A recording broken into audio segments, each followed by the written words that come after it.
Vote কি চাচা হবে আপনার মনে আছে?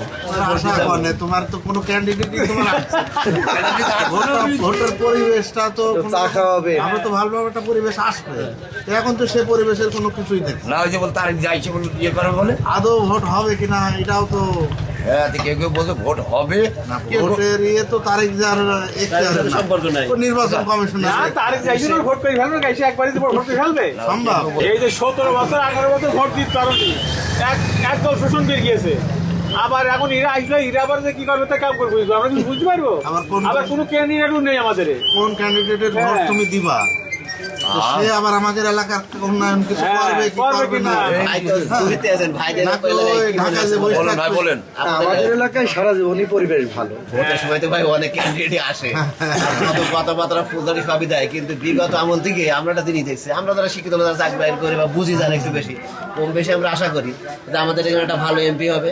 ফার্স্ট ক্যাপিটাল ইউনিভার্সিটি একটা হয়েছে, সেটা একটু কাজে লাগছে, কিন্তু কৃষি ইউনিভার্সিটি আমাদের একটা বিরাট ব্যাপক একটা প্রয়োজন ছিল। অবশ্যই, বাংলাদেশের অবশ্যই। আমাদের এই যে দত্তনগর ফান্ড আছে, এখানে কিন্তু আমাদের একটা ব্যাপক এশিয়ার মধ্যে একটা বৃহত্তর ফান্ড।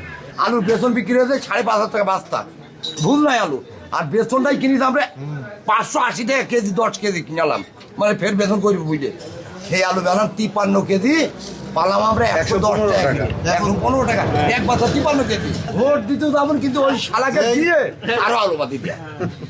ওখানে একটি মন্ত্রীর মধ্যে, একটি এমপির মধ্যে, একটি এসপির মধ্যে, একটি টিওনের মধ্যে, একটি মাস্টারের মধ্যে এক কমার লোক কি বলে না যে ভাই এই কৃষকের তো এই অবস্থা কি করা যায়? না না কি সরকার কথা বলতে হবে না আর চাষির আরে পাশ হওয়ার পরে দেশে তো উন্নত হয়ে গেল খালি ওই জন্য তো বলছি, তাহলে ইরাকে একটাও কৃষকের ছেলে নাই একটি ইয়ের মধ্যে। এও কিন্তু বলে না কৃষকের কি অবস্থা। বলে মাথা ভাই, খারাপ। আপনাদেরই সন্তান, আপনাদের মতন ঘরেরই ছেলে আমরা, বুঝলে? ও সমুদ্রে যেই ওখানে যায় কি যে করে আল্লাহ জানে।